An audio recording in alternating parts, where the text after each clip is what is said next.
Hey everyone, and welcome to 121 in Flux. I'm Peter, that is Connor, and we of course talk about movies on this show. Not new releases, we talk about older movies, sometimes older than other. This one's not that old, although it is 10 years old now. Time does fly. Yeah, you say it's not that old, but we're on the second reboot of it. That's not about the age, that's about No, how frequent things get rebooted now. yeah. I'm just saying, it doesn't feel fresh anymore, does it? No, it doesn't. So yeah, we did Spider-Man 1 and 2, of course, over the past month or so. So this is going to be Spider-Man 3. Of course, this is the one that's notorious for being the proof that the third movie's always shit. Because I think before this, obviously, I don't think people think Return of the Jedi shit, but typically a lot of people would consider it the weakest of the three. Yeah, I think that's a fair general consensus. Yeah, and then a lot of people would say, obviously, Third Godfather was like a big example. Everyone thought that was shit, because I mean that was like two masterpieces, and then, but then when you had Spider-Man, you got to the third movie, and it was like, Superman got to the third movie. I don't actually hate Superman 3, but yeah, it's not a good movie necessarily either, though, is it? I mean, I'll fight people on Dark Knight Rises. I will. I'll fight to. I'll fight with you on that one. Some people really like Back to the Future Part 3. I enjoy it. I would probably say it's my least favourite of the three, but I still think, in terms of consistency, it's definitely better than most third movies with the previous film. But something like X-Men. Yeah, there you go. There's another one. Yeah. Which actually was before this. Yeah, Last Stand was a year before. Yeah. This number. Yeah, 2006, 2007 was a rough couple of years for comic book I would movies. say arguably both X-Men trilogies as well. Yeah, although I think Apocalypse is more enjoyable than... It's better than Last Stand, Yeah. don't get me wrong. I'm not saying that. I'm just saying compared to the previous two in its trilogy, it is clearly the weakest. That said, I do think Days of Future Past is a bit overrated, so my opinion on that trilogy is a bit weirder. I mean, we both agree First Class is the best one, but First Class is my favourite X-Men movie, depending if you're counting Logan or not, which I don't know if you do. It's just kind of a weird It's the best X-Men movie as the X-Men as a team, but arguably Logan's a better movie. Well, yeah, I prefer Wolverine over First Class as well, but kind of same rule. I just can't. It nosedives in Act 3. And it does a bit, but yeah. I love everything else it does more. I like the rest of it a lot. I was surprised. Hey, we're not talking about those movies. Yeah, should we talk about Spider-Man? Talk about Spider-Man 3. So, of course, we talked about the first and the second one. Just full spoilers all the way through. I don't think there's any point in doing a spoiler-free section. Obviously, we were very positive on 2, somewhat positive on 1, but we did have a lot of complaints, a lot of things that had maybe aged a little bit, a lot of things that didn't quite add up for us in terms of it being like an adaptation of Spider-Man, mainly the casting, which I think is a big thing, because I think when I'm going to talk about a lot of this movie and what it could have been, we have to factor in that I would still think the actors are miscast in the roles. Like, I think it could Yeah, this is assuming that they did that and changed it from the inception. Yeah, but just as what Spider-Man 3 could have been to, say, match the quality of Spider-Man 2, I'll be talking a lot about what I think, where things went wrong, what the key decisions were that resulted in what we were about to talk about. Could be a long list. So I actually think it's relatively... I mean, there's a lot of small things. You could make a big list, but I think when you try and boil it down to one key decision, I think there's one decision at the core that set it on the path to the train wreck that we were about to discuss. So needless to say, Spider-Man 3, which I have not seen since I think 2007, as much as I did buy the Blu-ray trilogy in about 2009. You just never watched it until now. I never watched the third one. I watched 1 and 2 when I bought the Blu-rays, which was the last time I watched those before we did the reviews this past month. But 3 I never get around to watch, because I mean it was Spider-Man 3. I haven't seen any of them since the cinema of this one. So this was... I was actually genuinely curious to watch this again, because it had been so long. I was thinking, oh, it's got this reputation. Yeah, is it as bad as everyone makes it out to be? Because from memory you go, sure, it's bad, but it's not the same, is it? It's funny, actually, I didn't actually remember how the movie ended. I remember the big final fight. Like, I remember them being up in like the scaffolding. And that's because it just ends. But I had no idea what the final scene was. It turns out it was just them dancing in the jazz club. Fade to black. Okay. Do you know, it got to the end of the movie, I was like, oh, that was the end. oh, great, I'm free. So it's really bad that it's easily the worst of the three, and it's also the longest. The last two were both about 2 hours, almost exactly, give or take a minute or two. They were two neat, nice cut 2-hour movies. This one's 2 hours 20. Now you're thinking 20 minutes isn't that big a deal, really. And it's not. I mean, superhero movies now are typically 2.5 hours. That's pretty normal.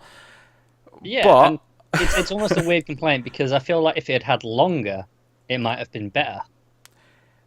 In some regards, because things could have been paced better. Sure, yeah. Had it had another 40 minutes and been 3 hours long, it would have had time for the absurd amount of subplots that the movie has. Yeah.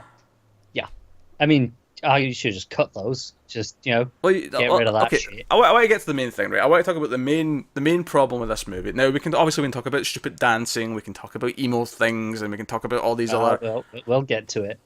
But I think the core thing here, right? I think Sam Raimi, and this is I'm adding a little bit of speculation onto this, but most of this is actually kind of known fact. He clearly, after Spider-Man 2, wanted to do Spider-Man 3, and he wanted to make a movie that was about Harry Osborn, New Goblin, and Sandman. And it was going to parallel each other about forgiveness for past mistakes and father figures and all that kind of thing. And there's probably a perfectly good movie in that. There is. I think there is. I think if you gave them more time, didn't have all the other stuff, I think that's a perfectly, potentially great movie. There would still be some problems based on a single word that I have, but there, coincidences. Oh yeah, those coincidences. Yeah, there's a lot of those in this movie. That's a separate complaint, though. We'll get to that. Yeah. We'll get to that. That would still have affected if it was just that. But that's assuming. Like, I think a lot of those coincidences are probably because they had to get things done in a truncated manner to fit it with all the other plots. Yeah. I think it had it just been those plots that he clearly wanted to do. That was the movie he wanted to make.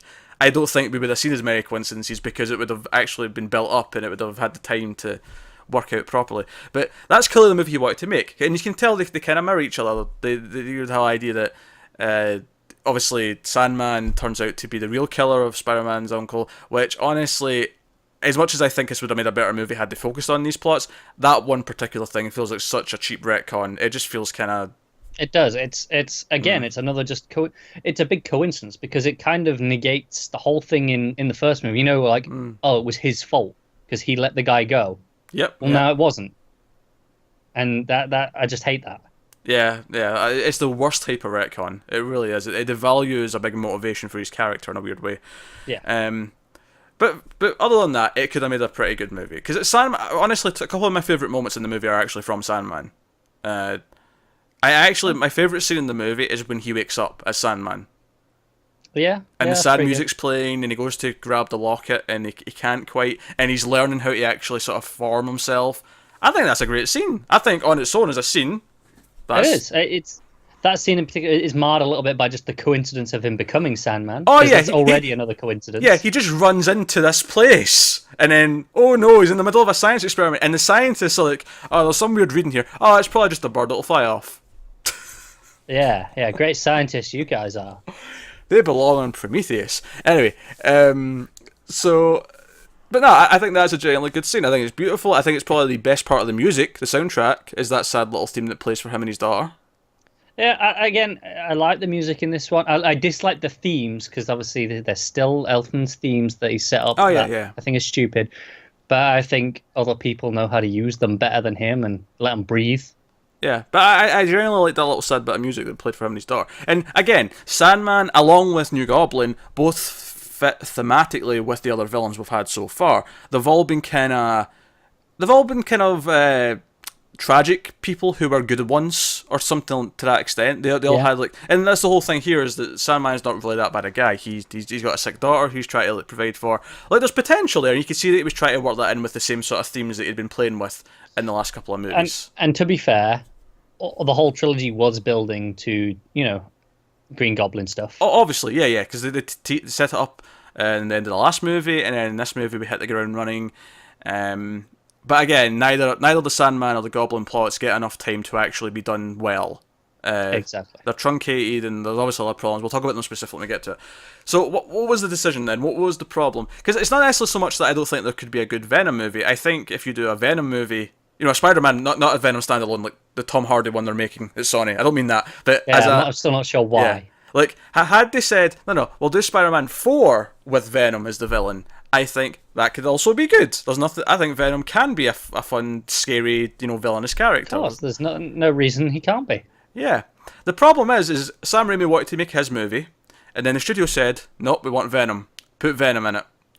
And that's what led to this. I think an offshoot of the Venom stuff, though, is also all the relationship drama between Peter and Mary Jane. I feel like that stuff, I mean, obviously some of it's terrible, and we'll get into those reasons, but I think the core concept of them having some trouble with their relationship would have been in the Venom movie, because it ties in with him with the symbiote and, like, that messing up things. Like, again, that's another subplot in this movie that just, it feels like, the 7th plot that's going on?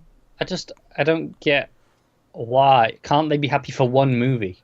I know, I agree. Like, I feel like they finally got together at the end of the last movie, and then this movie, it's just misery the entire time. Them up straight away. Like, again, like if that was a 4th movie, like hypothetically, I'd be okay with it, because you've established a status quo, stuck with it for a little bit, showed us what that's like, and then taken away. We didn't get to experience any of them as a happy couple. We never saw that at all. We heard them talk about it in a bit of monologue at the start, in a little montage.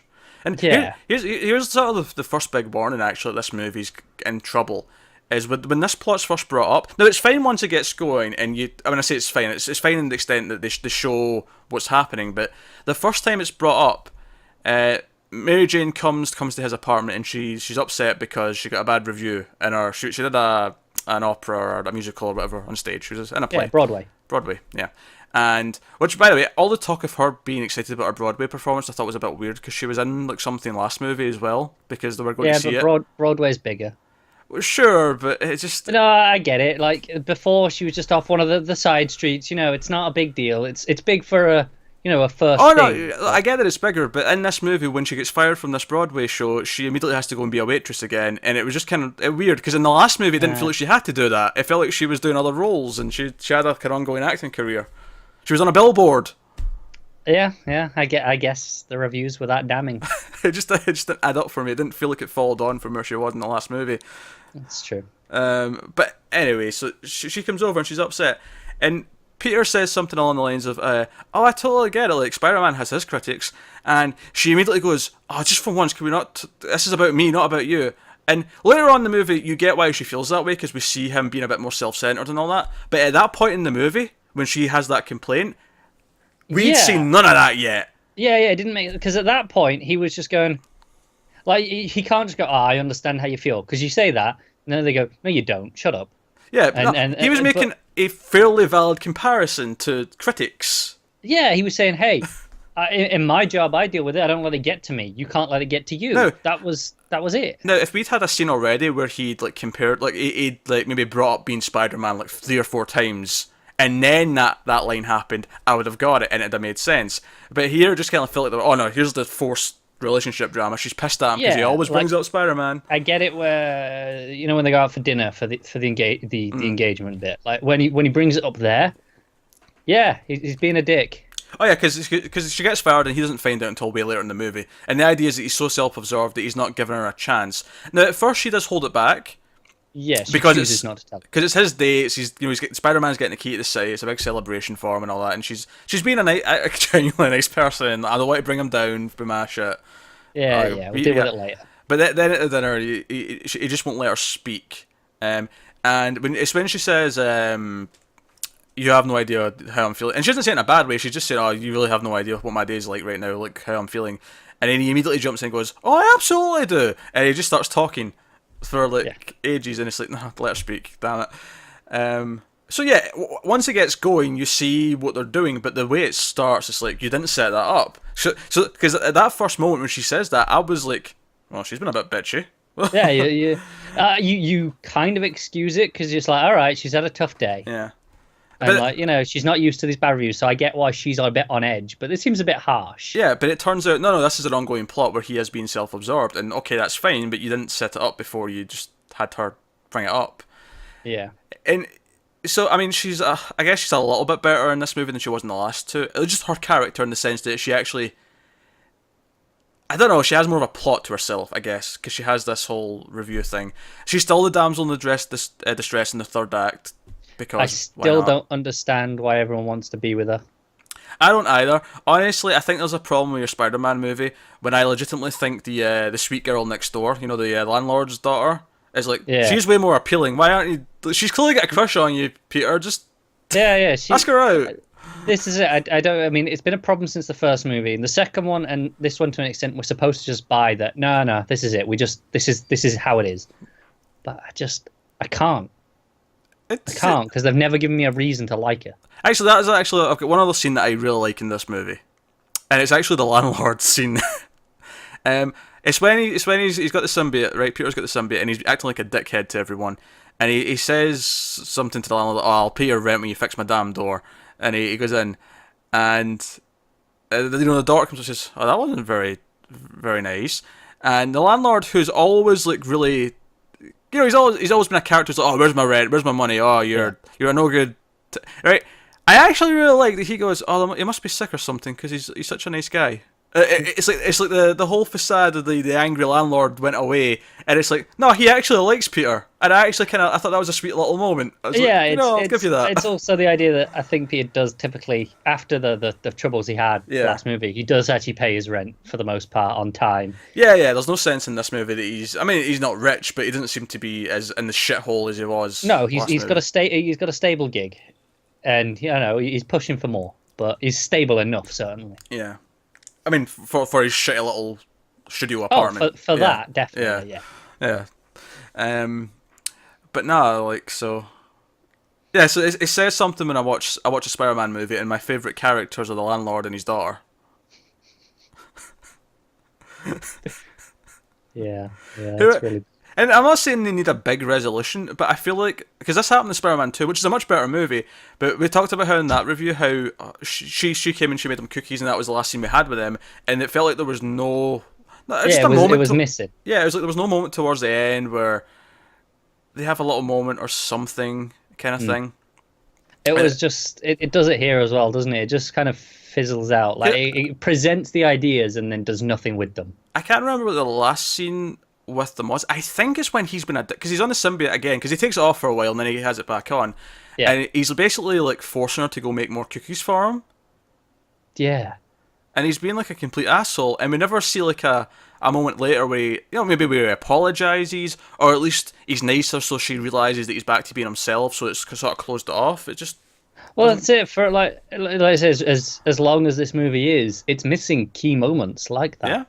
Yeah. That would only be you could do that in a 45-second scene if you wanted to. Mm-hmm. But it's just not there. Even that, honestly, you could have a montage at the end, and it could just cut to like a silent like moment for 10 seconds with like him smiling at her and she smiles back, and it's like, oh, okay, she knows he's back to himself again, and that would probably be enough. Yeah, that ain't a big thing, but it just it felt weird. It felt like it was something missing. So I'd have liked just when he was back to normal at the end, he come in. He's back to normal and he goes and pays his rent. That's it. Yeah, that would do it. And then the landlord's a dick to him and it's all back to normal. So what we're actually getting at here when we're talking about too many plots, basically, because there's so many plots, we've got Sandman, we've got New Goblin, we've got Venom, we've got the relationship stuff. Basically, there's some plots in this movie where Venom doesn't really start until an hour 4 minutes into the movie. I checked because I was checking the time as I was watching. Like, we've still not got to him having the symbiote yet. I mean, once you cut out the credits, that's basically halfway. Yeah, because I mean, obviously, there's the coincidental meteorite that lands. That they coincidentally miss because they just happen to turn around for a kiss at that exact moment, even though they've been watching the skies for a good while. Yeah, and call me crazy, but if a meteorite lands that close, I think you'd hear it. I think you might. I've never actually been next to a meteor landing, but I feel like it's probably a loud thing. It's a fair assumption, isn't it? Do you know what's not a fair assumption? What? Dr. Connor's going, I think it's a symbiote. It's got all the telltale characteristics. What characteristic? A symbiote is a symbiote because it has a relationship with something else. You're looking at it on its own. Do you know what?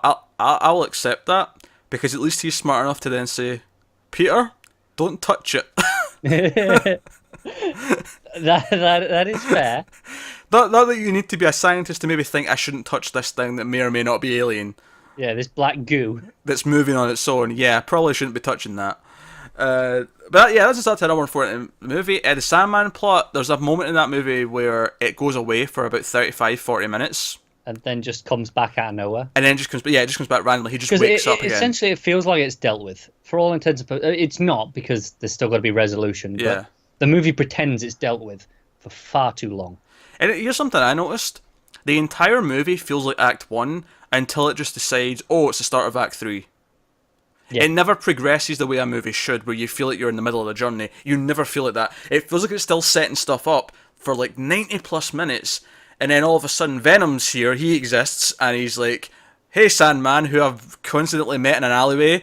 It's not a complete coincidence. They say that he was looking for him.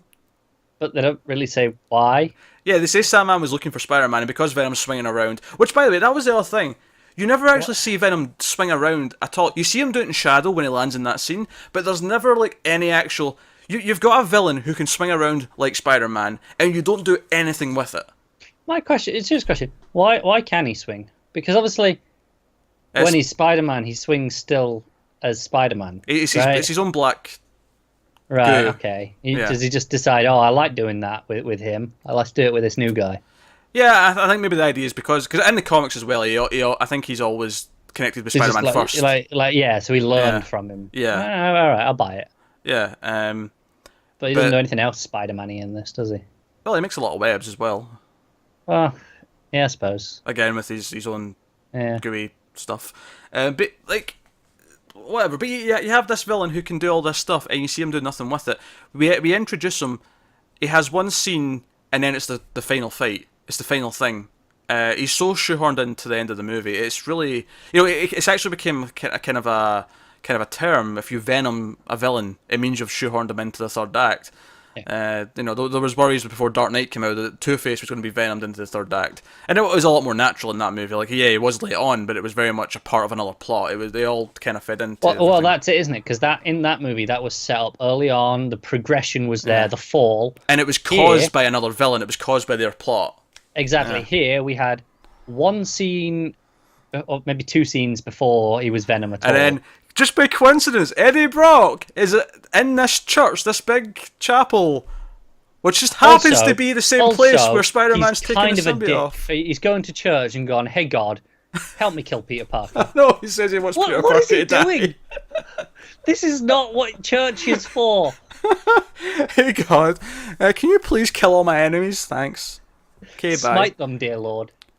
Yeah, which by the way, he's pissed at Peter because now admittedly, Peter he is a bit of a dick about it because he's on the symbiote at the time. However, all he actually does is point out something he actually did, which was highly unethical and illegal in photoshopping an image that he sold, the Bugle. Yeah, exactly. He pointed out, hey, you made this up.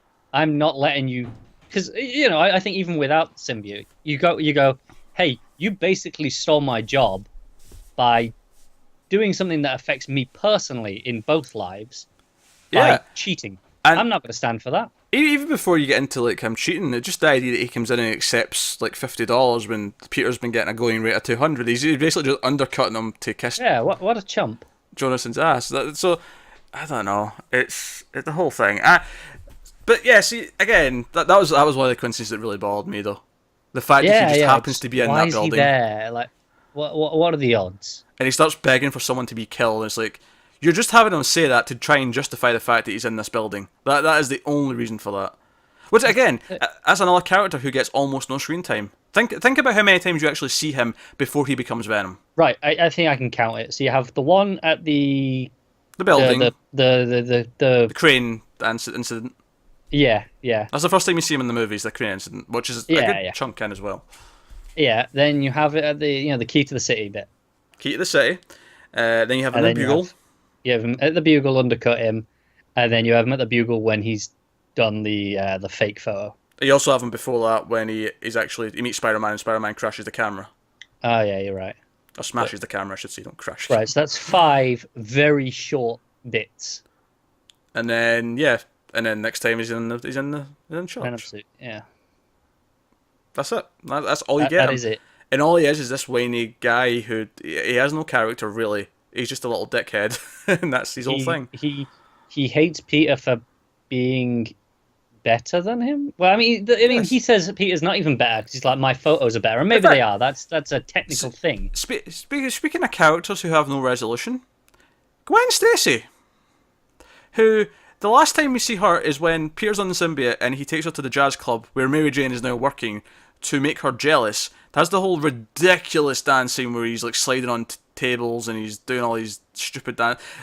I don't think I have grown more in my life than when he first like he puts his hair down, like he's looking at himself in the mirror. When Yeah, he he's just goes, nah. He goes, oh, I want the emo hair, which is just the start of this whole charade, of course. But that's ridiculous dancing, and then Gwen just goes, oh, you did that for her? And she looks at MJ and goes, I'm so sorry, and then she leaves, and then we never see her again. There's never... Again, Peter should go to her later as himself and apologise, or something. Like, we just never see her again. I think even the only time she's even mentioned after that I recall, is Eddie going, hey, you stole my girlfriend. Yep. So I'm going to steal yours. Yep, that's the only time.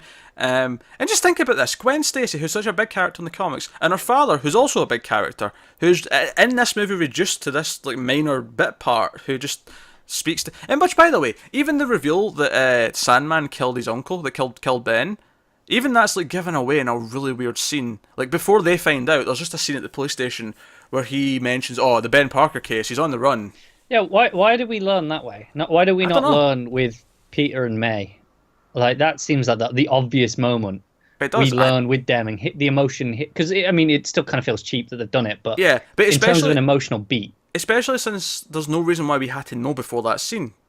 No, it affected nothing, because I mean, it would have felt like, oh, there's a coincidence. Why are we watching the cops chase this guy? But sure, this movie clearly doesn't give a shit about, you know, having coincidences. So why not have one more?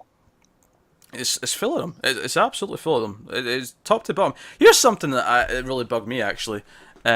So let's tackle each plot on its own then, and sort of do whatever one. But I basically just mean the three villains more than anything else. Like, we've already talked about the drama plot mostly. New Goblin, right? Other than the fact that he pretends to still not remember later on, why does he have this weird, cliched amnesia plot where he forgets everything? Explain this to me. I mean, I'm not saying I agree what it does it well. I think the purpose is it goes, look, he's a good guy at heart. He's just been corrupted. Like, so it's when he's redeemed at the end, it's like, yeah, he was a good guy. It's a way of reminding us that he used to be Peter's friend. But we don't really need that because we had a trilogy about it. Yeah, we've already seen that in the first movie. Admittedly, it would work better if he didn't just turn kind of half evil in the first one for no reason. I get it to an extent after his father died. I get that maybe that's this like... Yeah, that's a breaking point. Yeah, this is a spark for him. But remember, he had that whole thing where he talked to shit to MJ before that, which was a bit weird at the time, because we spoke about how that was a weird moment in the first one, but... Yeah, but here's a scene that really bothered me in that one. So Peter's just happy. Oh, everything's coming up. Peter, he doesn't remember any of this, but he remembers who I am, so we're best friends again. This is great. Peter comes over to hang out with them, and he brings a basketball. He's like, hey, I brought you a present, and it's like, they're all basketball. They're like, oh, this playing. They talk about how they were good in the court. I'm like, do you know, this may actually be an effective little callback to their friendship. Ever seen them play basketball? Yeah. I'm like, why basketball? We never seen them even look at a basketball in the first movie. Never even mentioned it. Like, I mean, okay, let's actually think about their friendship in the first movie. Jeez. They were at school together because he got kicked out of all his other schools. So he was new. He was a new student at the time. Yeah, so he was new, and that's about it. That was their friend. I mean, they lived together. We saw them live together. Yeah. They never actually bonded over anything. This is a good point. Like, at most, their friendship while they were in high school was a year. At most. At the absolute most, it was a year. Maybe 2, because I don't know how new he was when we first saw him. I got to imply that it was very new, because he's like, oh, don't pull up the car in front of the building. That's true, yeah. It felt really new, but I'll accept that, time passed in the first one, because we see them graduate. Yeah, because we got through maybe most of a year in that first one. But but the school part of that then is even shorter, though, really, when you think about it. Because the whole thing with this basketball is, the good old days when we were friends in school, but that didn't actually last that long. Because actually, now that I'm thinking about it, in the first one, that scene with Peter and MJ out in the back door when they're talking over the fence, yeah, they're already talking about graduation. Yeah, yeah, they are. Saying, what are you going to do after graduation? It's an event that's coming up. They're near the end of the high school time. Yeah. So, like... I don't know. Basically, I don't understand why they were friends. I mean, you don't need a reason to be friends. You just be friends Oh, with someone. yeah, sure. But there was nothing we ever saw them bond over or do together. We saw them live together, but we never actually saw them do anything. Yeah, I mean, the reason why I thought they were friends before, I got the sense that they were both outcasts. He was the nerd that everyone picked on. He was the new rich kid that everyone sort of like... Oh, no, I've just read they did bond over something. They both like Mary Jane. Yeah, quite right. Quite right. Yeah. Like you said, there is enough there, as like you say, they're outcasts. There's enough there to be friends. Yeah, I mean, I don't need to that extent. It was just the way they brought this basketball in, as if it was, and they started reminiscing about it, and I'm like, yeah, there was none of this. No sense. You've pulled this out of your ass. This comes from nowhere. Yeah. And here's the other thing that's really bullshit about this plot. So, when he remembers, yeah, he just remembers. There's almost no build to it. Nothing big happens on the way to him remembering. It just... See, I don't mind that, because that's... that's kind of how memory loss works. Sometimes you just you just remember. Sure, but here's the thing though. It just happens because the movie decided, oh yeah, we want to move that plot ahead now. There's no actual... Yeah, the problem isn't him remembering suddenly. It's the fact that we never actually get anything where he hasn't got any memory. That happens. Nothing happens when he's lost his memory. Oh, Mary Jane goes to talk to him for a little bit and they kiss when they're making food. Oh yeah, okay. There was that one scene. Oh, that's it. I'd forgotten about that, I'll be honest, because... Yeah, when I say there's no build-up, I don't necessarily mean there has to be build-up to him remembering. Or even getting short little fragments or anything like that. You don't even have to do that. If you wanted to have it all come back in one go, fair enough. I just mean in terms of the momentum of the movie, there's no... It doesn't come at a point where it's like, oh, we're hitting a point where this will be the worst possible moment for him to get his memories back. It just happens. Yeah. Joe, it's really telling. You're saying that, like you said, there's nothing there's no reason for why it happens when it does. I'm struggling to remember what's happening at the same time as it in the movie. Like, I'm struggling to remember. Yeah, I can't remember. It just, like you say, it's just in there somewhere, but I don't know exactly when. But this is the thing. Once he does remember, that becomes the focus of the movie, because we get this whole thing where he pretends that he still can't remember, but he threatens Peter. He threatens everything. Because obviously earlier on in the movie they have their big fight. He shows up, which by the way, the CG in that fight looked awful. Do you know what? CG in this is the worst of the three. Overall, probably, yeah. I mean, I think there's some scenes that are fine, but there's that fight between them when it's Peter in his regular clothes and New Goblin attacks them, and they're going down that really thin alleyway between the buildings, and the whole thing looks like utter garbage. I think Sandman's pretty good. Sandman's pretty good, yeah. Venom's hit or miss, I'll be honest. He is. I hate that they have his face come back and it's like his face in the suit. Like, see when it's just proper Venom, which you get maybe like 5 seconds of all combined. Venom looks like a cool enough character. He's a cool design, so it works well enough. But there's hardly any of it, and there's no stakes because you don't really believe the build to him, and the whole thing's been. At this point in the movie, everything's just been botched. So well, that's it. It's Peter learns who Venom is at the end of the movie. Like, he learns basically in that third act. It's like, I mean, I argue that's a fault of the fact that they didn't make him Venom so late. But... Well, he learns who's Venom in the process of defeating him. Well, exactly, because he goes, "Hey, look, it's me." There's not much more to it than that. But yeah, like I said, so the whole movie drops everything else to focus on this Harry plot, where he pretends to not remember things, and we get the gif that's still used widely today of him saying "so good" when he eats the pie after he's he's been in the restaurant and he turns around and looks at Peter, kind of thing, to make him jealous and whatever else, and then he makes MJ break up with him. He shows up, and then Peter and the symbiote goes to fight him and ends up like melting half his face with which. And here's the other thing, right? So after all this goes down, so that's basically the end of the New Goblin plot until Peter goes to see him at the end for the third act fight, right? Yeah. Explosion happens. Peter's obviously more careless and more violent, and because he's all symbiote at the time. And the Butler. So Peter comes back to see him and says, "I need your help. I can't save MJ on my own. There's two of them. There's Venom and there's Sandman. They're working together." Told you, they only bonded over MJ. Yeah. So he comes to see him and says, I can't save her on my own. And, Harry turns around and he's got a scar and all down one side of his face. Yada yada. And he's like, piss off, Peter. I'm not doing it. And then we get a scene where the butler, who's been such a memorable character, because I don't know his name. The butler comes in and he's like, I cared dearly for your father. He was a good man, but he became obsessed, blah, blah, blah, blah. I examined his wounds, by the way, when he was brought back here, and I am so sure that they were self-inflicted by his own glider. I have several questions about this random-ass scene. First of all, did he know about Peter being Spider-Man, and does he know about the threat that's happening right now, that he feels compelled to say this just now? Because if not, why is he coming forward and saying this now?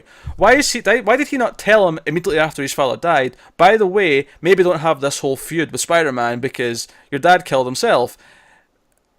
Right? And okay, maybe he felt awkward doing that, but if he did just decide to do this now, then he must know why it's important right now, why it's a threat. So was he aware that Spider-Man just showed up? And he showed up without his mask, so he must have an inclination of what's going on. Yeah.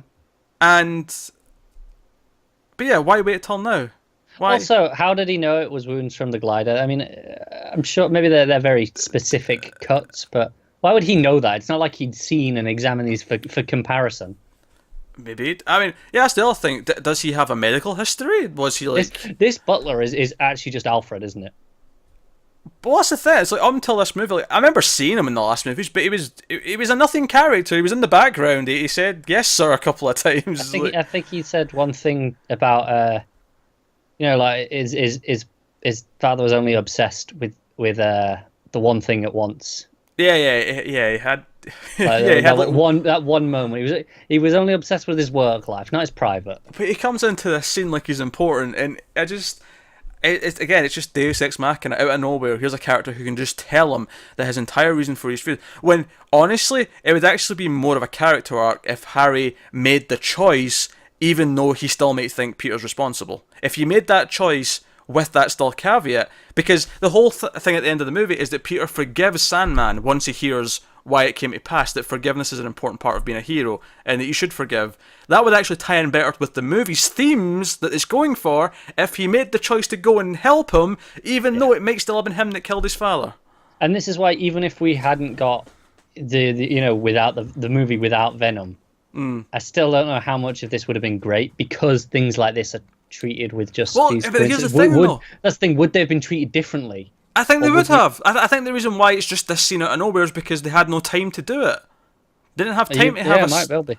Like, they didn't have time to develop scenes where he struggles with the decision. They have to give him this get out of free jail card where it's like, oh, by the way, it wasn't really Peter, it was definitely your father. So all that grudge you've had, yeah, you don't need any of that. Yeah, this grudge, which has gone on a couple of years at this point, right? Yeah. 3 years, because they mentioned in the movie it's been 3 years since Uncle Ben died. All right, so yeah, maybe like 2.5 years, this grudge then. Yeah. Give or take. And at no point did the butler think to mention this before. Literally, he watched Harry ruin his only friendship and said nothing. Because they were good enough friends that they were living together. And, they were clearly like the only friends that each other had, really, as well as MJ. Yes, as well as MJ, of course. Yeah, but like in terms of the circle of friends from school, it was just the two of them. Mm-hmm. And the butler, the dick he is, went, you know what? I'm gonna let this little shit ruin his friendship. Until at this moment in the third movie where he just decides, for some reason, now's the time I should tell him this vital information. I think he goes, I quite like that girl. She was nice when she came round. I'll make sure he goes and saves her. Which again implies he's eavesdropping the entire time and knows about everything that's going on. Isn't that what butlers do? To be fair. Oh God, the whole thing. I think the idea that butlers eavesdrop on everything is just an expectation that you should just have. Of course, like he actually dies with his own glider, so it's harkens back to the death of his father, and he dies kind of the same way. But he goes out more of a hero because he's trying to help people. And he's calling them buddy while they're flying in the air, and it's all... And it's you know what? The actual core idea is here, the idea that he has to come and help at the end of the movie because the enemy's too big for Spider-Man to face alone, and that he shows up as a heroic ally is potentially a really good moment. It's a potentially It's just not earned, is it? It's not earned. I really hate this movie. It's so frustrating. But again, I think it's a victim of the fact that, oh, we had to fit in all these other plots. There's at least 2 other plots that could have been easily cut out of this movie and made it more focused, just Sandman and Goblin, because the themes all link up together. They all parallel and they all work together. I'd love to read the original script, pre-Venom. Assuming there was a script before they forced him. Yeah. That might have been pre-scripting when they said, no, you have to throw him in. It might well have been, yeah. Yeah, I'd be curious as well, because I feel like a lot of the coincidences we're talking about, I feel like they're coincidences because we have to have them happen quick. I agree with that. I mean, the previous 2 movies have had their fair share of coincidences, though. So I feel like some of them might have still... Nothing as egregious as these, though. Definitely not, no. Nothing like this Butler here. Nothing like Sandman just walking into his origin. Yeah, literally. He literally just lands in this science experiment. He literally falls into his origin. And I think he's potentially one of the more interesting characters. I think he had potential to be a great villain. I think he's a fun villain just from an action point of view. You know, when he's like, there's a moment when after Peter fights Venom for a bit at the end, and he lands, and you can sort of tell there's some sand. He's like, oh, he's landed in Sandman, and it's like, yeah, there's potential for fun fights. Look at the big sand fist. Until it rains. Until it rains, yeah. Water's his enemy, yeah. But no, I think Sandman's fun for an action point of view, and I think the whole idea that he is this sympathetic villain who's trying to help his daughter, I think makes him interesting. I can see why he wanted to use him, why he wanted to make a movie about him. Just to get back to the idea that this was Uncle Ben's real killer. Why? Like, I mean, if he'd just killed someone now, and Spidey didn't stop it because he was off doing his symbiote bollocks, and he was like, nah, screw this, I'm not saving this, I'm not stopping that guy. And then that guy killed someone. So it would harken back to the Uncle Ben moment still. It would still be the same decision that he made. Obviously, this time it would be because of the symbiote. But it would kind of be his fault. Or even if we're going with the idea that if you take Venom out of the movie, if you take all that out of the movie, just have Sandman do something bad. Maybe we don't see the whole thing, so that it's once we see what really happened, it's a bit more sympathetic. It's more of an accident or more of a whatever. But like, yeah, just have it be he's a killer, and can Spider-Man forgive a killer given everything that he's went through, kind of thing. But ultimately he will, because he's Spider-Man and he has to learn that. Yeah, that's a solid plot. I don't understand why it needs to be tied into the Uncle Ben stuff. And him forgiving him parallels with Harry having to forgive him. Yeah, exactly. Even though he doesn't really need to forgive him because we know it wasn't him that killed him. But yeah. But he can never really know that for sure, even if Peter says... I mean, turns out his butler's a medical expert and can tell him that the blade matches his glider, so it had to be his own hand. And tell me, Butler, couldn't a Spider-Man grabbed his own glider and stabbed him with it repeatedly? Do you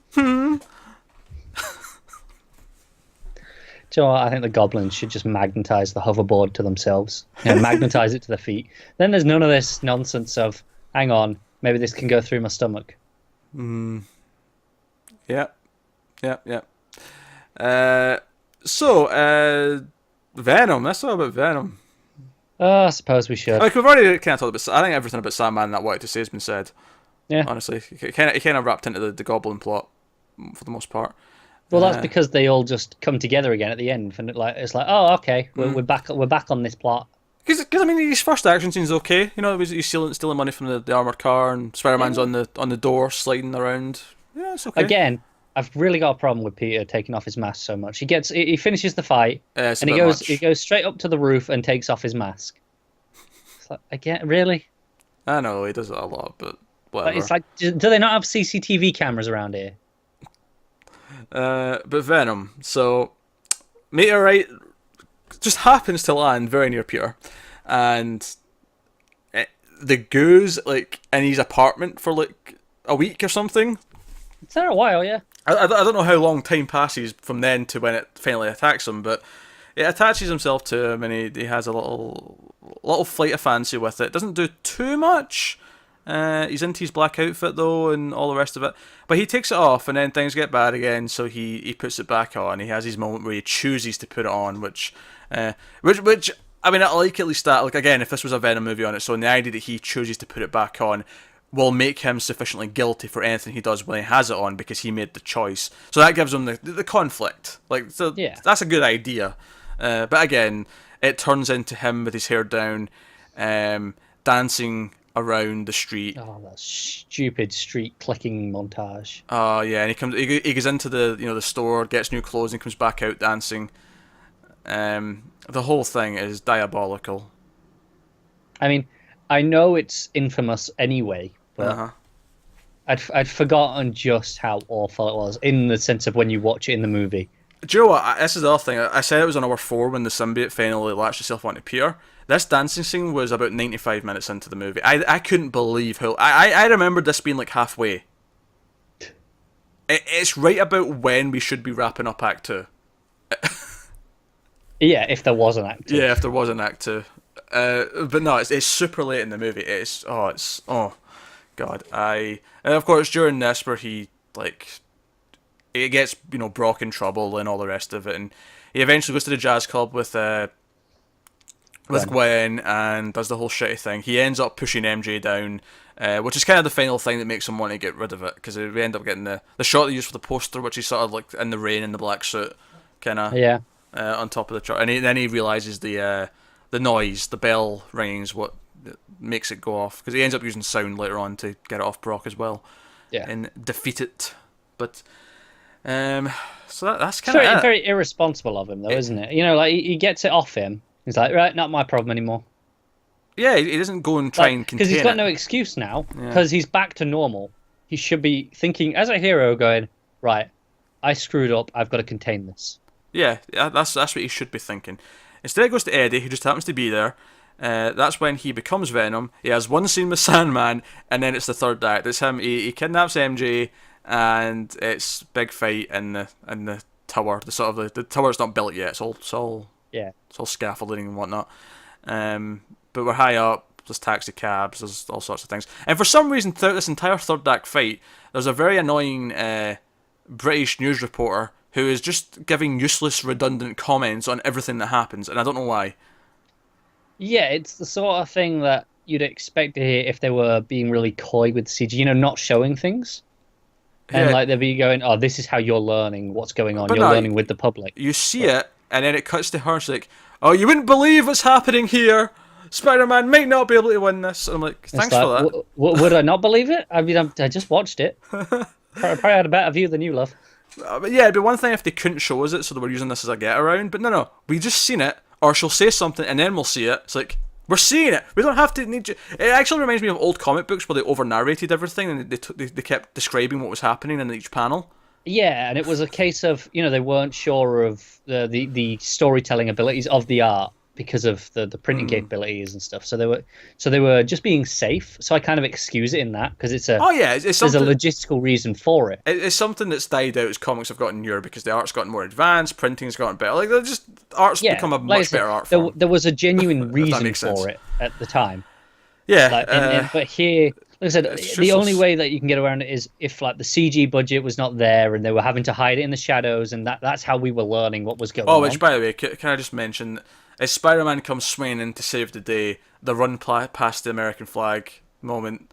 Yeah. It was just the cheese was all up to the 11th, all in the dial. It was just, And that would kind of work in the second movie, probably even the first movie, where it kind of did have this cheese to it. Yeah, whereas this one's just been miserable all movie. Yeah, and it's almost like they're going, hey, this is a return to what it should be. He's back as a hero. But it doesn't feel like that. It just feels at odds with the rest of it. Yeah. So this is the problem. Venom's just in the final fight, and he beats him, and that's it. There's no weight to any of it. That's Venom done. I don't get it. What was the... He didn't do anything. He kidnapped Mary Jane, but Sandman could have done that. Yeah, it's just the studio wanted Venom. They wanted to sell Venom toys. He's the most sort of well-known villain to an extent. They wanted to have Venom. That was it. Also, I should mention a couple of things.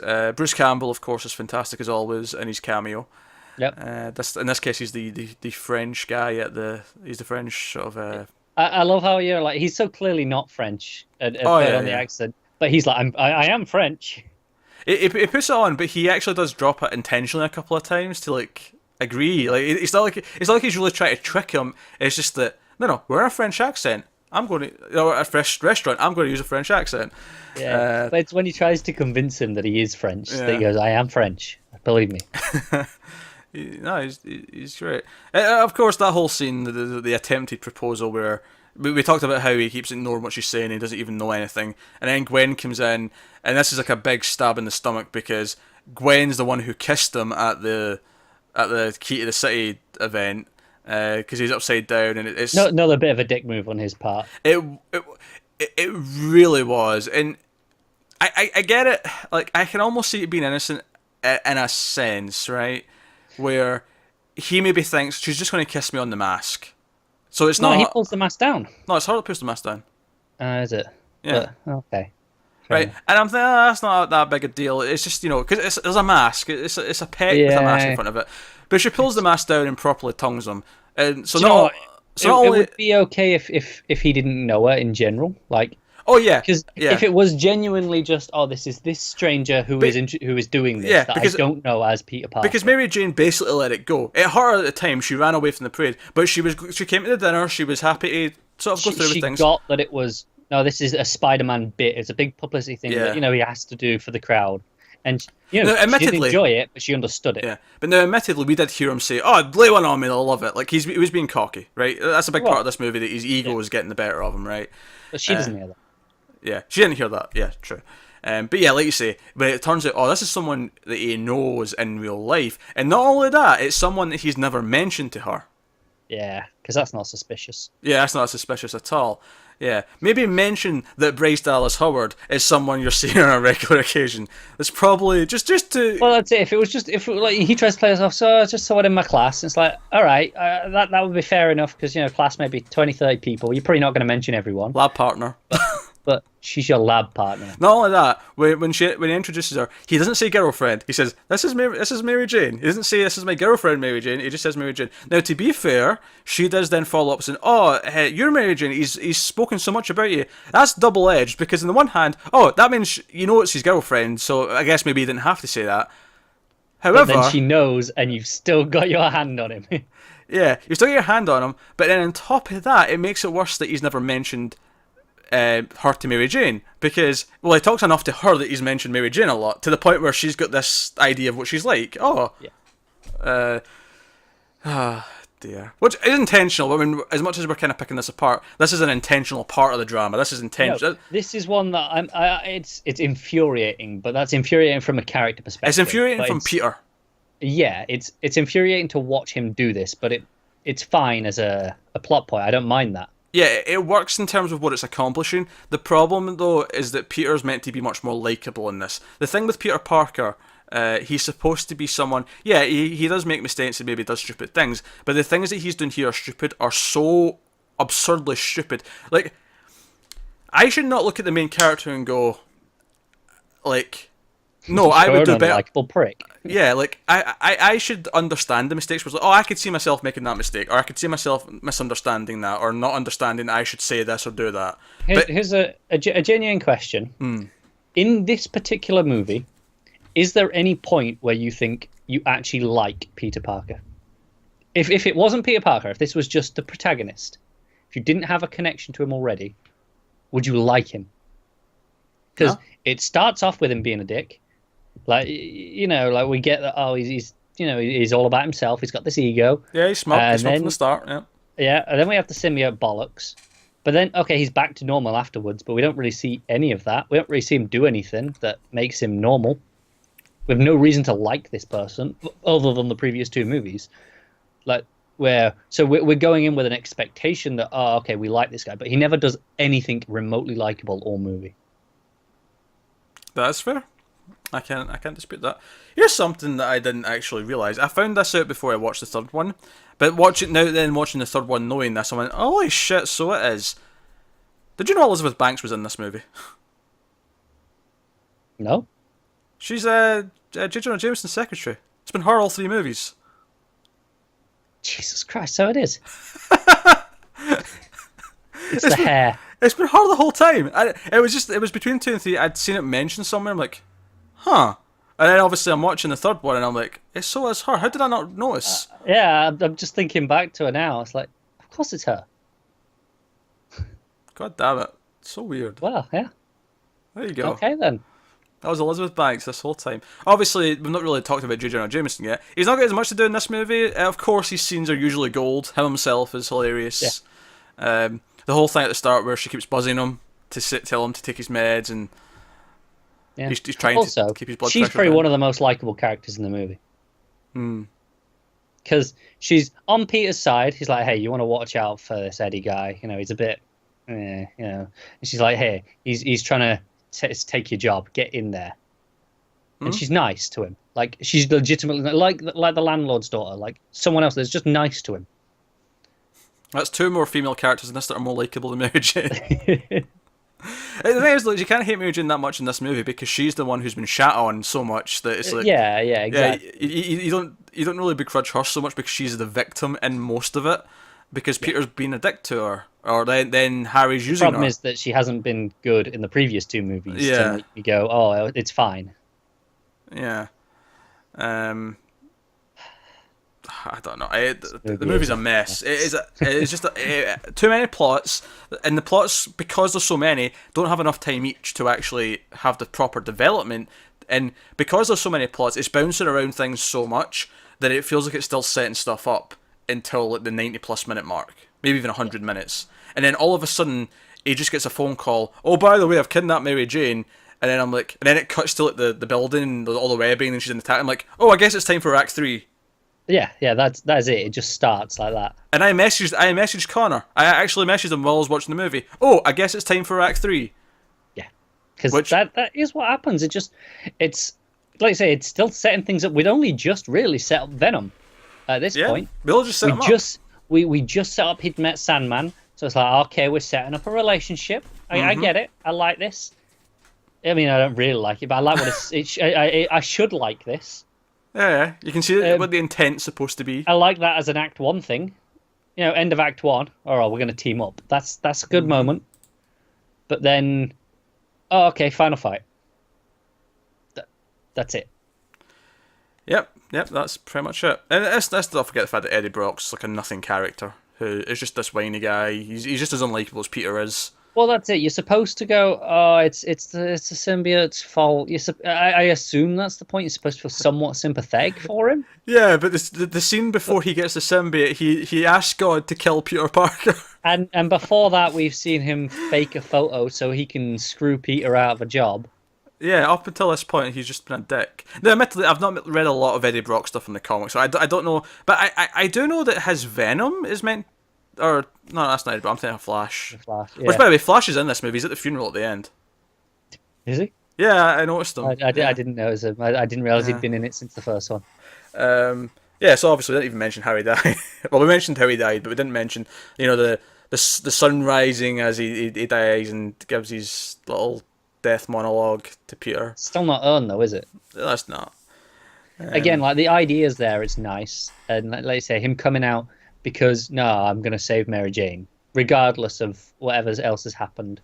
I think the problem is it's so obvious that he's going to sacrifice himself. Like, it never... I think it would have taken more balls to have him team up... Again, keep the idea that Venom was going to be the fourth movie, because we know there was plans for a fourth movie, and then it fell through because the third one wasn't accepted that well. But like, if you'd had that for the have him team up with Spider-Man at the end of the third one to take on Sandman, right? Because Sandman, he can be a big Hulk type character, so I can still buy that you need both of them to fight him. Yeah. And then have him be in the fourth movie again as an ally. Have him be around and have Venom kill him and make that raise the stakes. And his plot in that movie is him dealing with his guilt. Like, they can kind of share it in this way. In the fourth movie, the pair of them can come to terms with the guilt of what they did when he was crazy and he was a dick.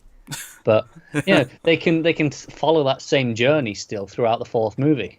Yeah, and then maybe once Brock is Venom in the Venom sequel with Spider-Man. You have him kill Harry maybe, and that raises the stakes for the final. That's the end of Act 2. Yeah, that's the end of Act 2, and that raises the stakes for the Spider-Man Venom fight at the end. Like that makes it feel real, and it's not just Mary Jane getting kidnapped again. It's no. You killed his best friend, who, if the movie had been working as well as it should have, we'd care about the fact that Harry had died.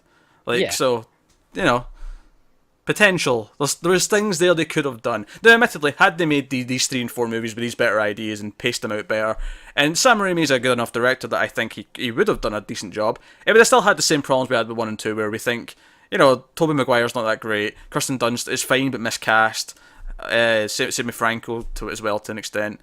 Yeah. It kind of felt like in this one especially, it was kind of phoning it in. Yeah. Was the stunt choreographer the same in this as the second one? Because, man, the fights in 2 were good. They were genuinely really interesting. We're doing crazy, interesting things dynamically. And this movie had more time. This was 3 years after the second one, so theoretically this had more. Yeah, and that second one, as it should with Spider-Man, especially, it really played with verticality in the fights. Whereas this, even though they were up in the scaffolding, pretty much felt on level ground for most. Yeah, it was hard to tell because everything was just sort of the same web and scaffolding the whole time. You never really get a sense. Yeah, it was just moving across. There wasn't really much up and down. Yeah. Well, even if there was, you couldn't really tell. There was no sense of how high they were at different times. Scale. Whereas in the second movie, when he's chasing Doc Ock up the side of the building, you feel they're going higher and higher, and you get that. You can see sense. The floor underneath. Yeah. Yeah. The ground being outside, typically. Whatever. Floor, ground, it's all the same. All right. Well, I mean, we could probably nitpick a few more things. Yeah, we'll be here all day. Wouldn't we? There's things we could pick apart, I'm sure, if we really wanted to. But I feel like we've covered the main problems. It boils down to this is a shit movie. That's about it. See, I don't even think that's a fair comment. It's not that it's not shit, it is, but I think shit movie implies it's just poor. Everything's poor about it. Whereas it's not just that; it's actually a cobbled together mess of multiple movies, and that's the first main problem. That was the thing, because even a shit movie, you still feel like you're going through. You can still have a movie that has a 3-act structure that builds to the final act and feels like it has progression, but still be shit and unentertaining and have shit acting, shit music, shit direction, whatever throughout, and that's just shit. Here though, it's just. Everything. It's Sam Raimi, admittedly, I've not loved everything he's done. I think Oz the Great and the Powerful. Oh, there's James Franco again. Fancy that. I hated that movie. I hated it with a passion. But he also did the Evil Dead movies. The guy's made good stuff, right? Yeah, it's not like he hasn't got the ability.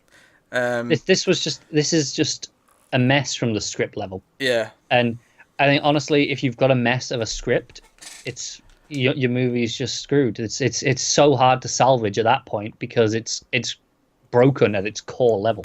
When it's this complicated, I think if it's a simple shit script, you can, because if it's just a simple good guy chasing the bad guy and at the end he gets to him and fights him. If it's just that simple, you can have ad-libbing and make characters out of it and make it a fun time. And you can put style in the direction. Yeah, exactly. Style could save that. But when it's got multiple plots, it's got to work at a script level. Otherwise, it's just never going to work.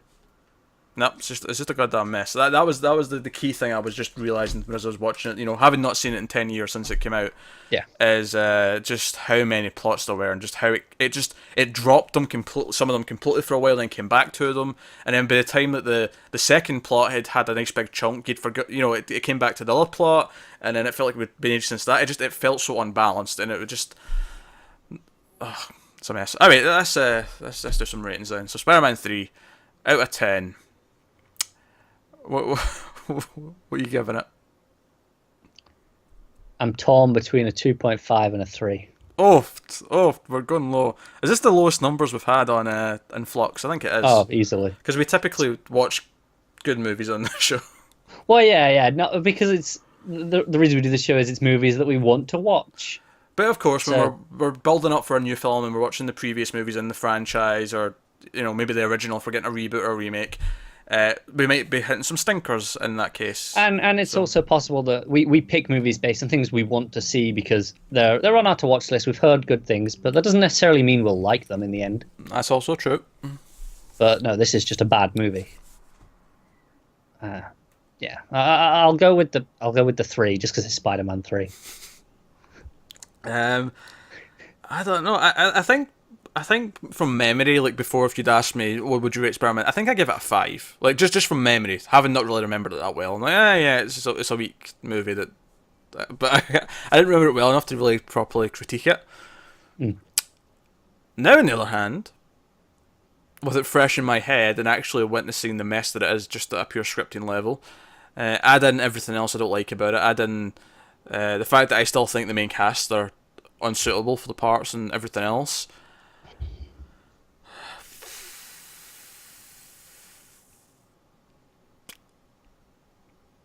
Two. It's tough, isn't it? You're like, how low is it? Like, well, this is the weird thing. It's like you feel weird going that low because typically when I go that low, it's because I've watched something it's some no budget thing that's just a mess and it feels weird going that low with something like this because at least it has some polish because it's a big budget Hollywood movie. There's technical things about it that are not awful. Yeah, it looks like a movie. They had like an actual orchestra did a score for it. Like there's a level of polish even if the core things aren't right, exactly. good, there's still at least a level of technical prowess about it. Yes, and everything but the script. The script, yeah, and the acting, yeah. But and the CG in this case because some of the CG is really bad. It amazes me that the CG is worse in this than it was the previous two. Yeah, it is really weird. I don't understand. As a movie, it's fundamentally broken. It is, yeah. And I can't rate it higher than a 2 because of that. It doesn't get a 0 or a 1 because it does have Sandman's a pretty decent villain in the sense that he looks kind of cool. I really like his origin scene when he wakes up. That's it. It basically goes. I was debating between 2.5 and a 3. I went for a 3 because I like that piece of music. Yeah, I like that piece of music. I like that scene when he wakes up. I like that scene with the landlord, sort of, because it's the most that it felt like, oh, this is like a scene from a Spider-Man movie. Yeah, 2 hours 20, and you felt that once. Yeah. So there we go. That's Spider-Man 3. Let us know what you think of the, and I use this word loosely, film, in the comments below. Like, subscribe, all that stuff helps us out a lot. This was technically late this week. We typically try and have at least our usual sort of towards the end of the weekend Flux, late Friday, early Saturday. However, Connor over there decided to fall asleep twice. I've been overworked. The first time you tried to record this, you'd been off work for a week. You hadn't went back yet. That's true, but it was like 4 a.m. Shut up. So apologies for that, but there it is. Admittedly, that only affects you if you're watching these early on Patreon. If you're watching in public on YouTube, then this was done a week ago and you don't even care. But here we are, so thank you very much for watching. If you want to support the channel, go over to patreon.com that I just mentioned, /MailedFuzzTV. Check out some of the bonuses over there, including getting episodes of this a week early for $1 or more. Other stuff there too, but that is us. We're halfway to our first goal, which is to do a movie news show, kind of like our TV one, every week. So if you like the idea of that and want to help build up to that, then have a look. But that is us. So thank you once again for watching. Keep watching movies. We'll see you next time. I don't have an outro phrase for this one, and I built up to it, so I'm in an awkward position here. So I just need to say thanks for watching again. Bye.